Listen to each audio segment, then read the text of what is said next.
अजय प्रहार चैनल में आपका स्वागत है।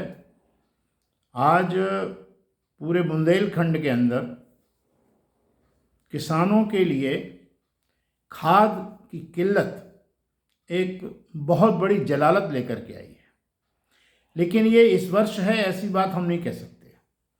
एक लंबे समय से एक ऐसी स्थिति बन रही है कि जब खाद और बीज का समय आता है उसमें बिजली भी शामिल हो जाती है। खाद, बिजली और नहर, ये बुवाई के समय बहुत आवश्यक तत्व हैं बुंदेलखंड के लिए। और जब जब ये काल आता है तब तक इन सब चीज़ों का अकाल और किल्लत पड़ जाती है।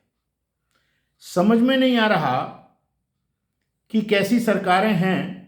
आपके पास रकबा का डाटा है, किसानों का डाटा है, बुवाई में कहाँ कौन सी फसल बोई जाना है इसका पूरा आकलन है, कितनी खाद लगना है ये भी आंकड़े हैं पुराने वर्षों के, और इस समय भी आप ताज़ा आकलन भी करते हैं।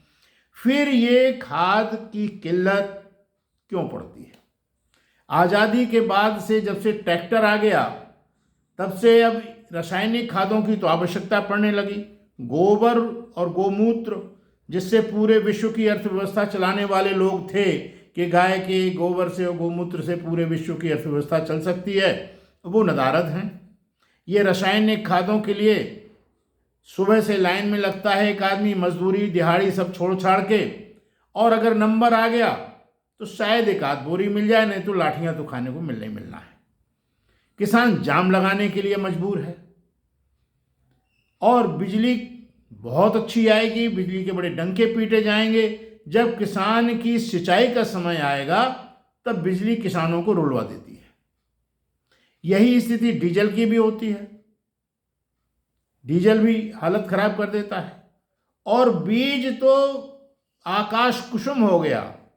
खबर आती है जब तक लोग दौड़ के जाते हैं तब तक बीज चला गया। ये कौन सी व्यवस्था है और कौन सी राजनीतिक, प्रशासनिक, सब प्रकार की व्यवस्थाएं क्यों चरमरा जाती हैं? इसके माने ये है कि हमारा होमवर्क ठीक नहीं है। और मज़ेदार चीज़ और हमने देखी है कि कई साधन सहकारी समितियों में ताला पड़ा है, बोले किसान की उसकी सचिव बीमार चल रहा है, अवकाश पे है, और रात में वो सब बंटा ढार हो जाता है। ये एक बहुत टेढ़ी, कठिन समस्या है नहीं, पैदा की जाती है ताकि काला बाजारी हो सके।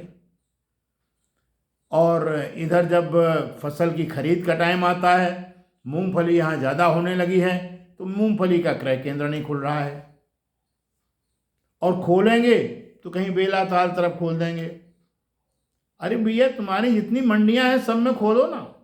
और नहीं तो फसल के लिए तो सबसे अच्छा तरीका है कि आपने घोषणा कर दी, व्यापारी खरीद रहे हैं, व्यापारी से कहिए रसीद दें, जो अंतर आ जाए उस अंतर की भरपाई आप किसान के खाते में डाल दीजिए।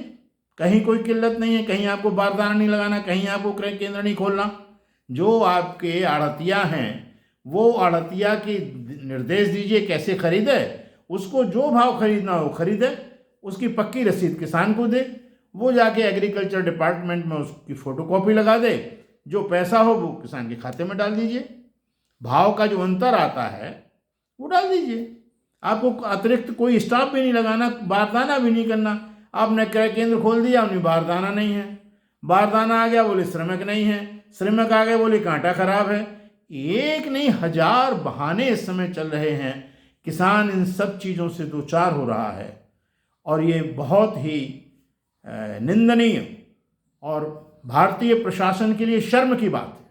सही बात तो ये है, आप बड़ी बड़ी डिग्रियां लेके, बड़ी बड़ी ट्रेनिंग लेकर के, बड़े बड़े पदों पर बड़ी बड़ी तनख्वाहें लेकर के बैठे हैं और छोटा सा काम नहीं कर पा रहे हैं। धिक्कार है ऐसी प्रशासनिक व्यवस्था को।